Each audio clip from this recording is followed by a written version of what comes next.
La plupart des gens se réveillent chaque matin comme s'ils tournaient en boucle sur un tapis roulant. L'alarme retentit, le café s'écoule, le même trajet, le même poste, la même paye, le même scénario qui recommence. Ils bougent, mais ne s'élèvent pas. Ils s'activent, mais n'édifient rien. Alors ce soir, je te pose une question simple, mais vitale. Est-ce que tu vis vraiment ou est-ce que tu exécutes ta journée comme un robot ? Parce que le jour où tu cesses de penser, c'est le jour où tu arrêtes de grandir. Et le moment où tu arrêtes de grandir, c'est le moment où tu commences à t'éteindre.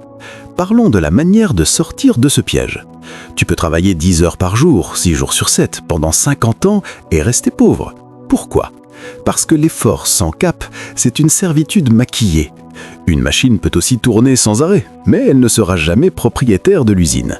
Si tu troques tout ton temps contre le rêve de quelqu'un d'autre, il est temps de faire pause et de te demander à quel moment est-ce que je commence à bâtir le mien. Tu peux passer ta vie à échanger des heures contre de l'argent, sans jamais toucher la liberté. Pourquoi ? Parce que le temps est fini, alors que la valeur, elle, n'a pas de plafond. Beaucoup croient que travailler plus longtemps suffit pour gagner davantage. Mais la réalité est directe. Le marché ne rémunère pas les heures, il récompense la valeur. Une machine peut travailler très dur, parfois plus dur que nous tous, et pourtant elle ne reçoit jamais d'augmentation. Pourquoi ? Parce que sa production est stable, limitée, figée. Et malheureusement, trop de gens vivent exactement comme ça. Ils pointent, ils exécutent, puis ils s'étonnent que leur salaire ne décolle jamais. Quand j'étais plus jeune, je faisais des journées interminables dans des emplois ordinaires. Je pensais que le travail acharné était la clé. Jusqu'au jour où mon mentor m'a dit « Tu te donnes à fond, mais tu ne joues pas intelligemment. Tu apportes du temps, pas de la valeur. » Cette phrase m'a heurté comme un choc. Elle m'a réveillé. La vraie question n'est pas « combien d'heures ai-je fait ?» mais « quelle valeur ai-je créée ?» Le marché ne se laisse pas convaincre par la sueur, il réagit à la contribution. Si tu veux sortir de la routine qui te broie, tu dois te poser une autre question. Comment puis-je augmenter ma valeur ? Apprends à produire plus dans la même heure. C'est comme ça que tu multiplies tes revenus sans multiplier ton temps. Si tu es enseignant, ne te limite pas à transmettre un cours, laisse une empreinte. Si tu fais de la vente, ne te contente pas d'écouler un produit, apporte une solution. Si tu es entrepreneur, ne travaille pas seulement dans ton entreprise, construis des systèmes capables de tourner sans toi. Quand ta valeur monte, ton revenu suit obligatoirement. Il n'a pas d'autre option. J'ai compris que la richesse ne se construit pas en heures, mais en résultats. 2 personnes peuvent travailler 10 heures, l'une gagne 50, l'autre 5000. Quelle différence ? La valeur. Le travail du premier est remplaçable par presque n'importe qui. Celui du second ne l'est pas. Ne cherche donc pas à être indispensable par ta présence, cherche à être irremplaçable par ton impact. Regarde ta routine avec Connecté. Qu'est-ce que tu fais que n'importe qui pourrait faire à ta place ? Remplace-le par quelque chose que toi seul peux t'apporter. Les machines sont faites pour répéter. Les humains sont faits pour créer. Les personnes qui prospèrent savent se multiplier à travers des idées, des personnes et des systèmes. Elles investissent leur temps dans des compétences qui prennent de la valeur avec le temps. Communication, leadership, influence, stratégie. Une seule idée bien exécutée peut rapporter en 1 heure plus que des années de travail banal. Alors voici le défi. Arrête de te demander combien tu peux gagner et commence à te demander combien tu peux apporter. Plus tu ajoutes de valeur au monde, plus le monde te le rend. Ne troque pas ta vie contre des heures, échange tes heures contre du sens, de la maîtrise et de l'influence. Le but n'est pas de travailler plus dur, mais de travailler plus intelligemment. Les machines sont payées à l'heure, les créateurs sont payés à la différence qu'ils produisent. Tu peux donner les meilleurs outils du monde à quelqu'un qui a un mauvais état d'esprit, il échouera quand même. Mais donne un outil simple à une personne avec le bon mindset, elle trouvera un moyen de construire un empire. Le secret n'est pas dans le marteau, il est dans la main qu'il tient. Trop de gens passent leur vie à améliorer tout ce qui les entoure, sauf la seule chose qui compte vraiment, leur façon de penser. Ils achètent un meilleur téléphone, un ordinateur plus rapide, une voiture plus chère, mais ils gardent les mêmes pensées qui les limitent. Le doute, la peur, les excuses. Voilà pourquoi ils stagnent. Ce n'est pas le manque de ressources qui enferme les gens dans la pauvreté, c'est le manque d'ingéniosité. Un jour, un homme m'a dit « Si j'avais de meilleurs outils, je ferais plus ». Je lui ai répondu « Si tu pensais mieux, tu aurais de meilleurs outils ». Le monde est plein de gens qui attendent des conditions parfaites avant de se lancer. Plus d'argent, plus de chance, plus d'opportunités. Mais la vie ne marche pas comme ça. Tu ne peux pas obtenir plus tant que tu ne deviens pas plus.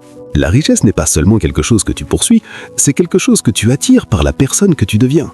Ton esprit est le premier compte d'investissement de ta vie. Ce que tu y déposes décide de ce que tu récoltes. Nourris-le de doutes, tu vivras dans la rareté. Nourris-le d'idées, tu commenceras à avoir des opportunités partout. C'est pour ça que la lecture est indispensable. Pas pour les mots, mais pour l'expansion mentale qu'elle provoque. Chaque livre qui bouscule ta façon de penser redessine ton avenir. Chaque question qui commence par « Comment puis-je » au lieu de « Je ne peux pas » rapproche ton quotidien de l'abondance. Quand ton esprit s'élargit, tes résultats s'élargissent aussi. Le monde extérieur n'est que le miroir de ton monde intérieur. Les outils à la technologie sont utiles, ils nous rendent plus rapides, plus efficaces, mais une pensée faible amplifiée par de bons outils produit simplement des erreurs plus vite. Les riches l'ont compris, ils utilisent les outils pour amplifier une réflexion déjà solide, pas pour la remplacer. Les pauvres disent « s'ils seulement j'avais la bonne application ». Les riches disent « s'ils seulement j'avais le bon état d'esprit ». Alors ce soir, pose-toi une seule question. Qui dois-je devenir pour attirer la vie que je veux ? Chaque jour, visualise cette personne, sa vie d'allure, sa manière de parler, ses décisions, ses actions. Parce que la richesse ne commence pas sur ton compte bancaire, elle commence dans ta tête. Si tu veux une vie plus riche, commence par penser plus richement. L'esprit passe avant l'argent. Si tu renforces ton mindset d'abord, tout le reste suivra. Il y a une différence profonde entre faire du travail et créer des résultats. Beaucoup confondent agitation et progrès. Ils se lèvent tôt, restent occupés toute la journée, s'écroulent le soir en croyant avoir été productifs, alors qu'ils n'ont fait que cocher des cases. Les machines savent faire ça. Une machine peut fonctionner de l'aube à minuit sans jamais dépasser ce pourquoi elle a été programmée. Le drame, c'est que trop d'humains vivent pareil. Suivre des consignes, exécuter, cocher, sans jamais se demander « qu'est-ce que je construis vraiment ?» Qu'est-ce que je crée qui survivra à mon effort ? Les personnes prospères pensent différemment. Elles ne mesurent pas leur journée au volume de tâches, mais à ce qu'elles ont créé. Le jour où tu passes de l'exécution à la création, tout bascule. Tu ne comptes plus les heures, tu comptes les résultats. Tu laisses tomber l'agitation inutile pour te concentrer sur ce qui a un vrai impact. Je me souviens d'une période où je faisais tout, répondre, classer, courir partout. J'étais occupé, mais sans argent. Puis mon mentor m'a dit « Tu fais des tâches qui ne t'emmènent nulle part ». Et j'ai compris que je devais changer. Un créateur ne se contente pas de travailler, il bâtit.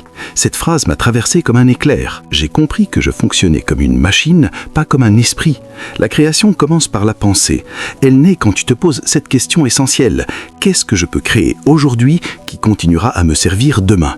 Les machines finissent des tâches, les créateurs déclenchent des dynamiques. Une machine peut produire 1000 pièces identiques, mais seul un esprit libre peut imaginer l'idée suivante qui transformera tout un secteur. Ton vrai pouvoir, c'est ta capacité à imaginer, concevoir, améliorer. C'est ça l'avantage humain. Passer de l'exécution à la création demande de libérer du temps pour penser, d'automatiser ce qui peut l'être, de déléguer ce qui doit l'être. Parce que ton meilleur travail ne naît pas quand ton esprit est écrasé par la routine, mais quand il respire. Utilise la technologie non comme une béquille, mais comme un levier. Laisse-la gérer le répétitif pour que tu puisses te consacrer au créatif. Chaque semaine, fixe-toi un objectif de création. Qu'est-ce que je peux lancer cette semaine qui continuera à produire des résultats longtemps après que j'aurai arrêté d'y travailler ? Cela peut être un produit numérique, un système, une relation ou même une nouvelle habitude. Voilà la création. Et ne confonds jamais perfection et progrès. La création est brouillonne, incertaine, inconfortable, mais c'est le seul chemin vers la croissance. Les machines ont besoin d'instruction, les créateurs ont besoin d'imagination. Les machines produisent du rendement, les créateurs produisent des résultats. Les machines terminent, les créateurs façonnent l'avenir. Alors ce soir, regarde ton travail avec lucidité. Est-ce que tu coches juste des cases ou est-ce que tu construis quelque chose qui fait avancer le monde ? Si tu veux sortir de l'épuisement permanent, arrête de travailler comme une machine et commence à penser comme un bâtisseur. Tu n'es jamais été conçu pour simplement finir, tu as été conçu pour créer. Il arrive un moment où une question devient incontournable. Veux-tu continuer à tout faire avec tes propres mains ou veux-tu apprendre à multiplier ton effort ? Une paire de mains a une limite. Une bonne idée, un système efficace ou une équipe solide n'en a pas. La majorité dépend du travail brut, temps, énergie, sueur. Ils croient que travailler plus dur résout tout. Mais la richesse ne vient pas du labeur, elle vient du levier. Le levier, c'est utiliser ce que tu as déjà pour obtenir ce que tu n'as pas encore. Multiplier les résultats sans multiplier l'effort. Si tu échanges uniquement des heures contre de l'argent, ton revenu s'arrête quand tu t'arrêtes. Mais si tu construis des systèmes, des processus, si tu investis dans des personnes ou des outils qui produisent même quand tu te reposes, tu passes de la survie à l'évolutivité. Voilà la différence entre l'état d'esprit salarié et l'état d'esprit entrepreneur. L'un se focalise sur l'action, l'autre sur la conception. À mes débuts, je travaillais du matin au soir, persuadé que l'effort pur achèterait le succès. Ça me faisait tenir, pas être libre, jusqu'au jour où mon mentor m'a dit « Si tu es le seul capable de faire tourner ton activité, alors tu n'as pas une entreprise, tu as un emploi. » J'ai changé de vision, j'ai étudié les systèmes, j'ai documenté, j'ai appris à faire fonctionner les choses sans moi. Je suis passé de moteur à architecte. Le levier existe sous plusieurs formes. Les personnes, les systèmes, le capital. Les personnes multiplient ton temps. Les systèmes créent la constance grâce à l'automatisation. Le capital permet à l'argent de produire plus d'argent. Mais tout commence par une décision. Arrêtez de vouloir tout faire seul.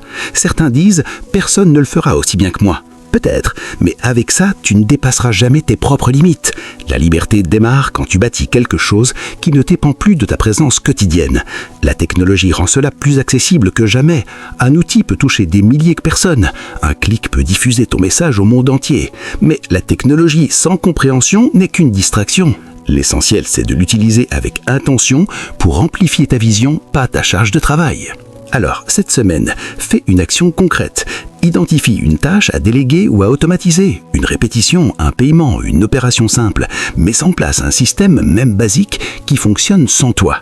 Une fois que tu goûtes au levier, tu ne veux plus vivre sans. Souviens-toi, le travail te nourrit, le levier te libère. Les personnes prospères savent que le pouvoir n'est pas dans le nombre d'heures, mais dans la structure qu'elles construisent.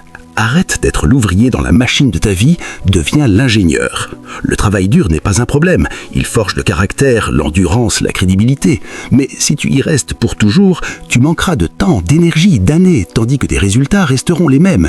Le but n'est pas de travailler toujours plus, mais de travailler plus intelligemment, d'utiliser ta discipline au service d'une stratégie, car la vérité, c'est que le travail dur seul ne garantit pas le succès, il garantit surtout l'épuisement. Plus jeune, j'admirais ceux qui ne comptaient pas leurs heures. Je pensais que c'était ça réussir, commencer plus tôt, finir plus tard. Mais en observant des riches, j'ai compris, ils ne travaillaient pas forcément plus longtemps, ils faisaient surtout en sorte que chaque heure vaille plus. Ils réfléchissaient, planifiaient, se positionnaient, au lieu d'exécuter sans fin. Une machine peut répéter, soulever, tourner sans relâche, mais elle ne peut pas penser. C'est pour cela que l'humain a l'imagination, la créativité, le choix. Les personnes prospères utilisent ces dons pour multiplier leurs efforts. Elles repèrent ce qui crée le plus de valeur et éliminent le reste. C'est ainsi qu'on passe de l'occupation à l'efficacité. Analyse tes journées. Quelles actions devront réellement avancer? Tu verras souvent que 20% de tes efforts génèrent 80% de tes résultats. Une fois ces 20% identifiés, investis ton énergie. Et les 80% restants, répétitifs, faibles, improductifs, automatise-les, délègue-les ou supprime-les. Je me souviens du déclic. Je travaillais 16 heures par jour et je survivais à peine. J'ai noté toutes mes tâches sur une semaine. Sur 50 actions, seules 6 créait de vrais résultats. Le reste était du bruit. J'ai décidé de me concentrer sur l'essentiel. En quelques mois, mes revenus ont doublé. Non pas parce que je travaillais plus, mais parce que je travaillais avec intention. Travailler intelligemment, c'est mettre de la réflexion dans l'effort. Planifier avant d'agir, mesurer avant de répéter et se demander sans cesse, existe-t-il une meilleure méthode? C'est prendre du recul pour comprendre le jeu. Alors voici ton défi. Supprime une tâche à faible valeur cette semaine et remplace-la par quelque chose qui crée de la valeur à long terme. Une idée, une stratégie, un apprentissage. Chaque heure économisée de l'effort aveugle peut devenir un investissement en progrès durable. Le travail dur te forme, le travail intelligent te libère et quand tu combines les deux, tu deviens inarrêtable. L'un des pièges les plus dangereux, c'est le piège du salaire. Échanger ton temps, ton talent et ton énergie juste pour survivre. Les salaires sont utiles, oui, ils paient des factures, mais dépendre d'un seul chèque, c'est vivre au bord de la panique. Quand le revenu s'arrête, tout s'arrête. Ce n'est pas la liberté, c'est une servitude déguisée en sécurité. Les salaires entretiennent la vie, les actifs construisent la richesse. Les personnes prospères ne travaillent pas seulement pour l'argent, elles mettent l'argent à travailler pour elles-mêmes. La classe moyenne se focalise sur le revenu, les riches se focalisent sur la propriété. La vraie question n'est pas ce que tu gagnes aujourd'hui, mais ce que tu construis pour demain.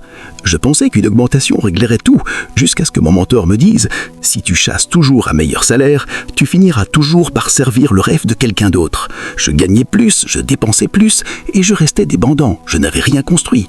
La liberté est arrivée quand j'ai compris la différence entre revenu et actif. Le revenu dépend de toi, l'actif travaille pour toi. Immobilier, investissement, produits numériques, propriété intellectuelle, ce sont des sources qui produisent même quand ton effort s'arrête. Chaque euro a une mission, disparaître ou grandir. Le secret, c'est de mettre ton argent à travailler comme des petits employés jour et nuit. Tu n'as pas besoin de commencer énorme. Commence par 10% de ce que tu gagnes. Ce n'est pas juste un geste financier, c'est un changement d'identité. Tu fais passer la propriété avant la consommation. Tu arrêtes de dépenser pour impressionner, tu commences à bâtir pour t'émanciper. Utilise cette part pour construire quelque chose, même petit, une activité, un portefeuille, une compétence monétisable. L'essentiel est de créer une source de valeur qui ne demande pas ta présence permanente. Et voici une vérité, la richesse n'arrive pas par hasard, elle se construit volontairement par l'apprentissage, la discipline, la stratégie. L'argent se mérite aussi par l'étude, comprendre les flux, l'investissement, la fiscalité, le risque et le rendement. Beaucoup disent « je n'ai pas eu le temps ». Mais si tu ne prends pas le temps d'étudier la richesse, tu prendras toute ta vie à étudier la survie. Commence maintenant. Crée au moins un projet qui génère des revenus cette année. Pas besoin qu'il soit parfait, il doit juste exister. Le jour où tu sais bâtir des actifs, tu ne crains plus un licenciement, une crise, ni même la retraite. Tu deviens libre, non pas en travaillant plus, mais en travaillant mieux. Les salaires nourrissent le présent, les actifs nourrissent toute une vie. Un avantage immense des personnes riches, c'est qu'elles parlent le langage de l'argent. La plupart voient l'argent comme un simple outil, gagner, dépenser, parfois épargner. Mais ceux qui comprennent sa langue savent qu'il parle. Et si tu ne comprends pas ce qu'il dit, il te répondra d'une manière coûteuse. La culture financière, ce n'est pas juste des chiffres, c'est comprendre comment l'argent circule, comment il grandit et comment il peut travailler pour toi plutôt que de te forcer à travailler sans fin pour lui. Plus je comprenais l'argent, moins j'en avais peur. J'ai vu des gens bien payés souffrir chaque mois parce qu'ils ne comprenaient pas leur flux, d'où ça vient, où ça part, comment ça se multiplie. Et j'ai vu d'autres, avec des revenus modestes, construire une richesse durable grâce à la capitalisation, aux intérêts composés, à l'investissement et au levier. Le savoir libère, l'ignorance enchaîne à la paix.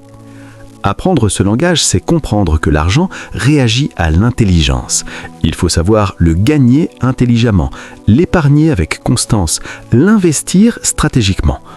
Apprends un principe par semaine. Lis, écoute, étudie, suis tes revenus, tes dépenses, ton patrimoine, non pas pour te juger, mais pour voir clair. Fais de tes chiffres un outil de lucidité. Suis des mentors qui enseignent l'intelligence financière, pas seulement l'émotion. La motivation te pousse un moment, la connaissance te porte toute ta vie. Le jour où j'ai suivi chaque euro, j'ai vu mes fuites et mes opportunités.